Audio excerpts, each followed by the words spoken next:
Hello, everyone. Welcome to Westminster Abbey. You can just see a glimpse of it behind me. But don't get too comfortable because we are off to Emmaus.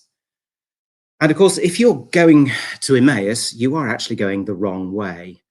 Before the story has really begun, we should notice that we've lost all sense of direction. It's wrong. It's just widdershins. Luke tells the story, and Luke knows that we are going the wrong way. He has spent time getting that idea fixed in our heads. Luke writes the only gospel that begins and ends in Jerusalem. He is forever telling us that we should be going to Jerusalem. Jesus has set his face to go to Jerusalem, remember. When the gospel ends, whilst John and Matthew rush off to meet the risen Christ in Galilee, the furthest Luke ever gets from the empty tomb is this journey down the Emmaus road. All roads lead to Jerusalem and to the cross. Could we have the first slide, please? You're going to see an image. There it is. This is Roger Wagner, painted in 2008. It's a really unusual Emmaus Road picture. They nearly all concentrate on the destination. You'll see one or two later, which are much more about Emmaus. Here, it's the road that's the major player. And Luke is really interested in roads. He tells us about a Good Samaritan, and the Jericho Road reminds us that the Son of Man and his disciples live on the road. He has Moses and Elijah speak about Jesus and his departure, in Greek his exodus, at the Transfiguration. In Acts, Luke gives us the Gaza Road, the Damascus Road, and the Way. So thanks to Luke, we think of roads as places of danger and courage. But above all, roads are places of decision and commitment. It's really not footloose Mr. Toad, travel, scene, excitement. Roads are where you choose, going on or turning back. Luke's gospel works things out as we go from this place to that place, and at this time. It's always a story in progress. So, on the Emmaus Road, two men are stepping out of the story. They're talking, actually. They're getting their stories straight, talking with each other about all these things that had happened. They might be disillusioned, these two, but they are not going to be uncertain. Here are the facts. No other explanation is to be allowed. And Jesus joins them. It wasn't a confrontation, notice. He too had come from Jerusalem, caught them up. He asks what they were talking about, and they're baffled. Surely he must know what's just gone on. They tell him then exactly what has happened and exactly how it has to be explained. The things about Jesus of Nazareth, who was a prophet, mighty in deed and word, how our chief priests and leaders handed him over to be condemned to death and crucified him.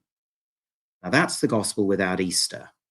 You might just remember Blackadder and the incomparable General Melchett, who insists always on lunatic optimism. If nothing else works, a total pig-headed unwillingness to look facts in the face will see us through. But this is worse, because this is a despair that insists on getting its way. Now let's pause here for a moment, because we can begin to frame an answer to the question, how do you preach on the Emmaus Road? Could you have the second slide, please? This one isn't actually a picture. This is a stained glass window when it appears. It's a window by Thomas Denny, and it's in a church in Yorkshire called Millington. It's not there, but I'm going to press on. One of our problems in preaching is the Blue Peter syndrome. Here's one I prepared earlier. Sunday congregations arrive harassed in church because they've lost the car key and couldn't find somewhere to park, or they've worried about their job, or they're happy and in love. But what they get, wherever they are, is something that we've prepared on Wednesday, after we've just dealt with a difficult email from the Archdeacon, or shortly after the cat was sick. It's always something we prepared earlier. George Herbert wanted us to have something for him and for her, but we get into our own heads. I once sat next to a man at a lunch who wanted to put me right. This happens to me quite a lot. I can't imagine why. He wanted to know why clergy don't learn from the army, who always start on the radio with, "Are you receiving me?" This is the first lesson of the Emmaus Road, that we're not Deliveroo. We shouldn't rush in and then rush out with something a bit like an essay that we leave behind. You have to walk with people, even if they're going the wrong way. Sermons are a kind of conversation, not a special delivery. You have to walk with them. The second point is a point about content. These two were downcast. They thought that Jesus was dead. You would think, wouldn't you, that Jesus would reveal himself as he did for Mary Magdalene. But no, what they get is teaching, not testimony, setting the story straight. As you know, Mark Oakley is up in a few minutes. In his collage of God, he uses a quotation from McEwan's Enduring Love. Two characters trying to get their heads around a story, grinding the jagged edge of memories, hammering the unspeakable into forms of words, shredding single perceptions into narratives. Preaching is teaching, wrestling with difficulty, putting the narrative straight. We're not delivering visions, we're helping people understand. The third point is about message. I asked my critic in chief what I should say if I'm giving advice about sermons. They should be about love and hope, she said. Love, hope, and perhaps amazement. That's what they heard on the Emmaus Road. It should be good news. Preaching as walking with, not delivering. Are you receiving me? Preaching with content, the whole slow truth. And above all, preaching love and hope. Now, let's go back to what Jesus actually said. The whole truth, those two disciples with their story ready. Let's see if we can jump over slide 2 and go on to slide 3. There's slide 2, which is there's slide 3. What you're looking at now is an image from a book of hours. It's two images, in fact, and it's both the Apostle Matthew. The thing to notice is that you're looking at someone who has changed their vocation, completely changed their way of life, had one story and abandoned it and is occupying another. The spaces are rather similar. Here is someone in the bottom image who's used to giving accounts, and there he is in the top image giving accounts all over again. But it's all about a dramatic change of perspective. Those two on the Emmaus Road had rehearsed their story. Jesus has another account of the same events, hence that picture. Oh, how foolish you are. Was it not necessary that the Messiah should suffer these things and then enter into glory? Then, beginning with Moses and all the prophets, he interpreted them the things about himself in all the scriptures. They've got the story wrong. Their story could not accommodate pain and death. Jesus insists that the truth is both suffering and glory, both and. He gave them Moses and the prophets. Now, what does that mean? Luke doesn't spell that out, but it must be something to do with suffering and glory. And the prophets, of course, know about both. To talk about the prophets is to talk about lament and then about transformation. So lament.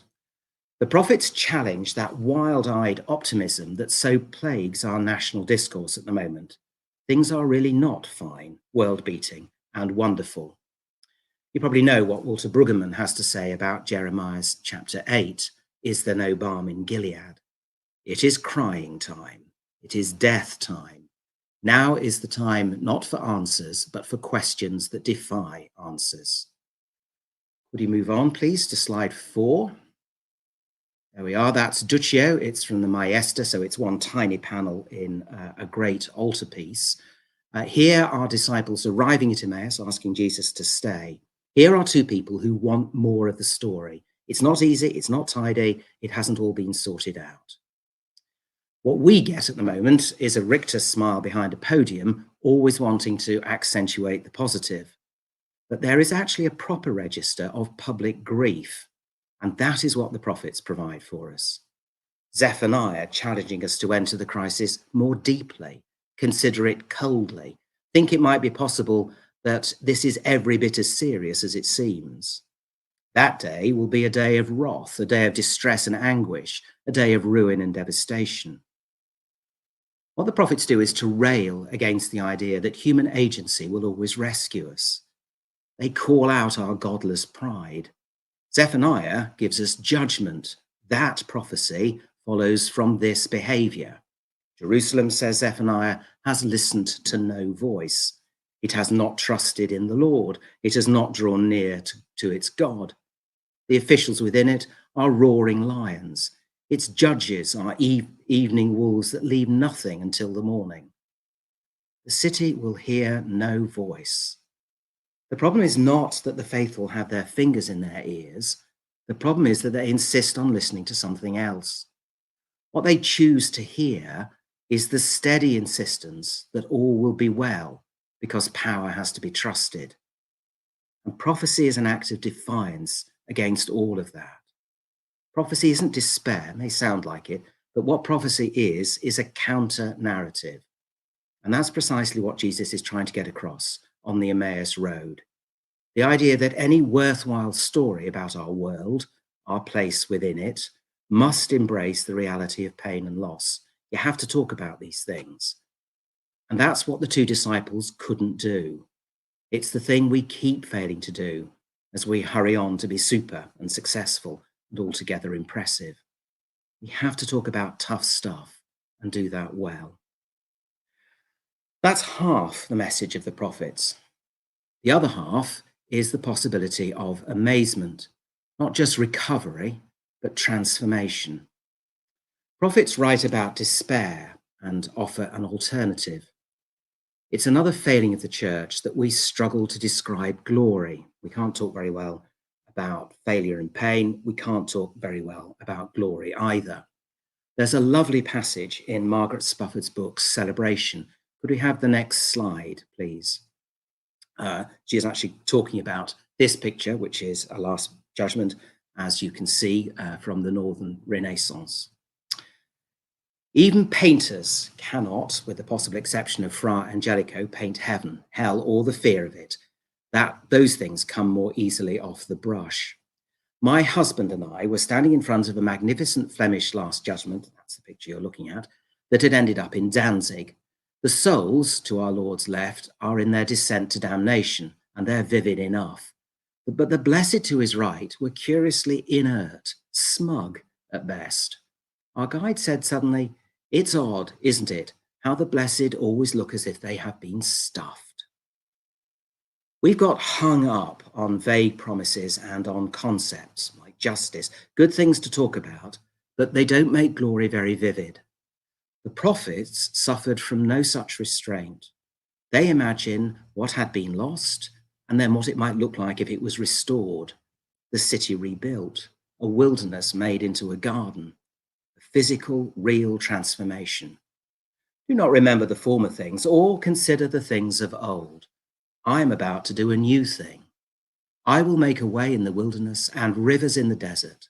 The wild animals will honor me, the jackals and the ostriches, for I give water in the wilderness, rivers in the desert, to give drink to my chosen people. That's Isaiah 43.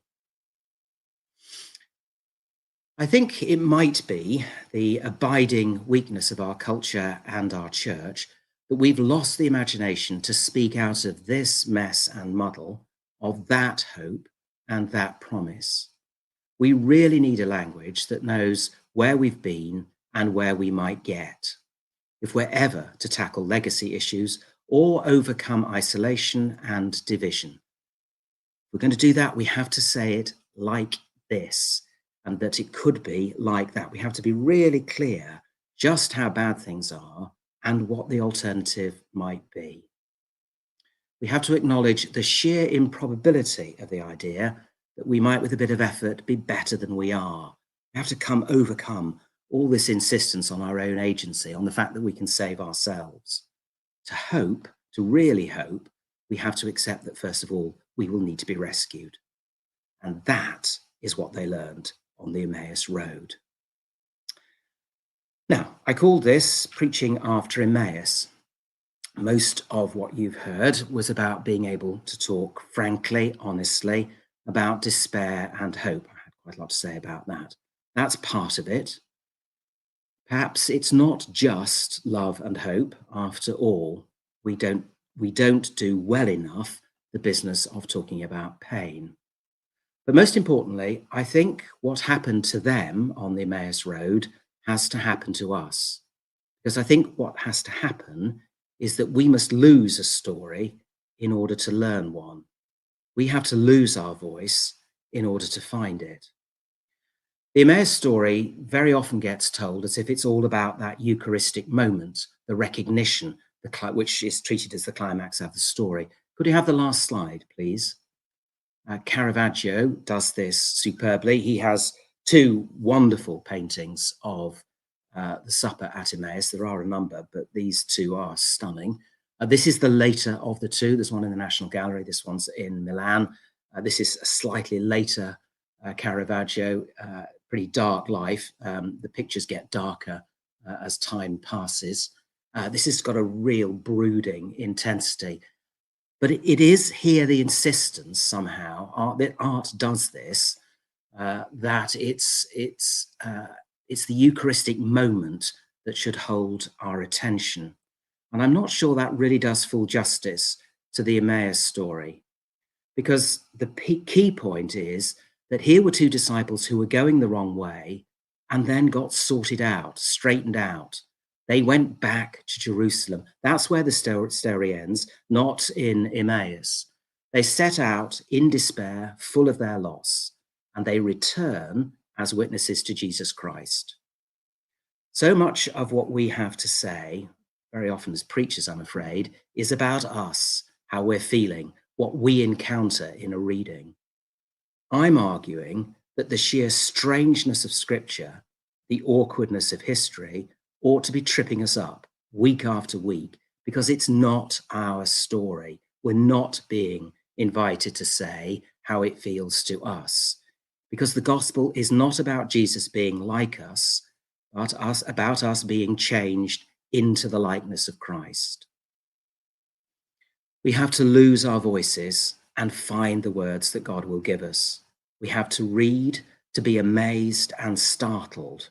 We have to be converted, turned round, literally, sent back the other way. All our strategies at the moment seem determined to put us in charge, our vision, our priorities. But we have to know that we can be wrong, and we very often are. We have to lose a voice in order to find it. That's the great lesson, isn't it, in preaching, to be turned round over and over again, put straight by mercy and grace, surprised by the history and by the text, on our way back from Emmaus. Thank you for listening. David, thank you so much.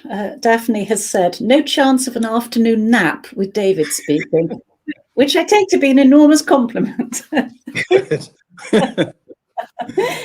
We've had so much to think about all day, and now you have come and said, we need to be converted and turned around ourselves.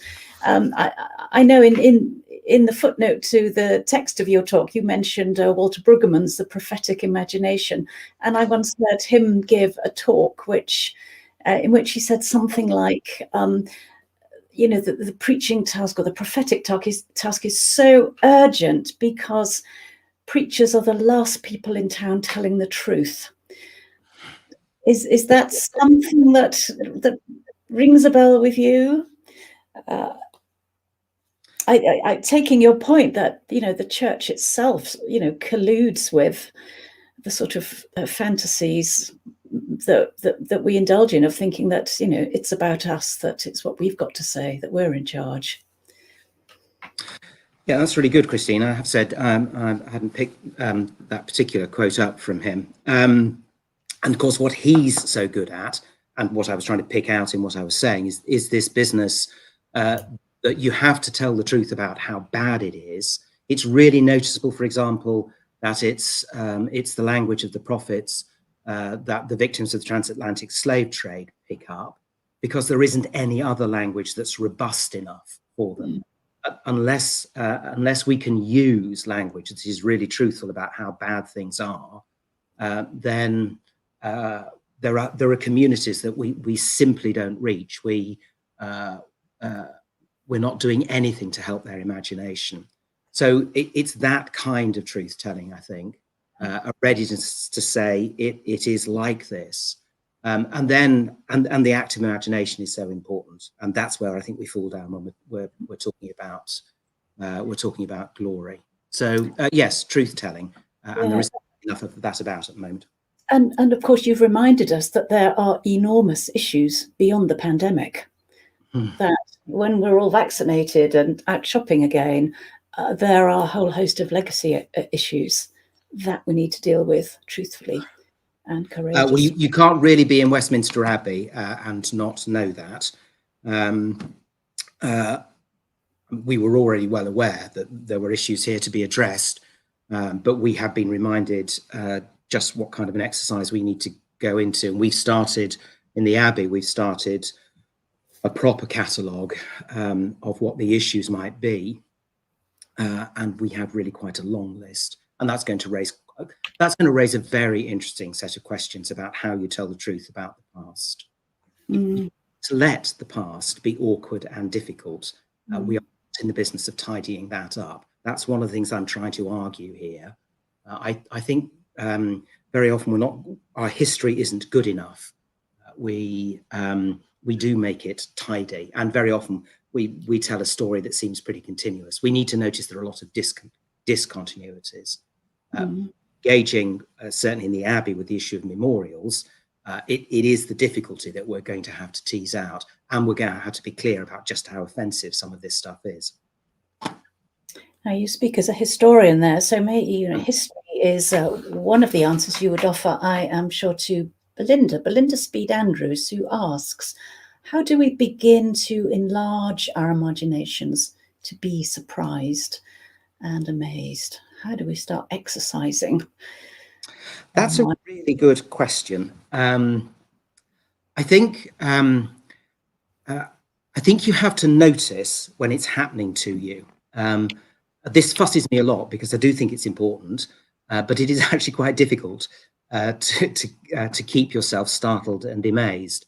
So one of the things I particularly like, there are lots of things to like about Mark Oakley, but one of the things I particularly like about Mark Oakley is that he has this talent for putting things in front of you that bring you up short, if you like. So for me, it happens because I look at pictures and see things I hadn't seen, or I read poems very often that give me a point of view that I haven't seen before. For other people, it won't necessarily be in those things. Not everybody likes poems. Not everybody finds they speak as powerful as they might. For other people, it'll be in conversations, particular types of encounter. I think you have to notice where it happens and make sure those are the wells that refresh you. You have to go back to them. Oh, and a question, Jennifer wonders if you can say a little bit more about the slide that we missed seeing, Tom Denny's beautiful stained glass window. Oh, yes. Tom Denny on the website, his artwork is fabulous. Tom Denny is wonderful. I got to know him chiefly because he has a wonderful set of windows in Gloucester Cathedral where I was a canon. So every morning for morning prayer, I was in front of the Denny windows in a little chapel in the cathedral, the central image of which, there were wonderful shades of blue. Central image was of Doubting Thomas, and of course Denny himself is called Thomas. So there's a little bit of playfulness going on in that image. There are lots of other very fine windows, and he's worth looking up. I chose the image in part because I was looking for an image of the three of them on the road, and there are surprisingly very few. The really striking thing about the Emmaus story is that I think it's about the journey and the journey back, and artists nearly always make it about being in Emmaus. And a question from Michael Johnson. I like the point about the two going the wrong way, but I'm wondering about the impetus to take the story into the wider world. Now, your next book is going to be called The Road from Emmaus, so I'm sure you've worked all this out, David. I wish. The books take quite a while to write, as you know, Christine. You're very patient. The book is really about the way we engage with history and how history should change us. Here are two people in despair, walking literally out of the story. They're walking away from the gospel. In Emmaus, it is partially the encounter with Christ. That is critical. They have seen him. They are witnesses, physical witnesses to his resurrection. But I think it's also really significant that they go back as witnesses who have had the story changed for them. So I think what we take into the wider world is that business of being surprised, that business of stepping into a bigger room, having the curtains thrown back, suddenly understanding things are not as simple as we thought, and more importantly, that we're not in charge of this story. That's one of the things you go off to say. Now, our time is running short, but this book by David, A Year of Grace, he leads you into the surprise of every season in this book.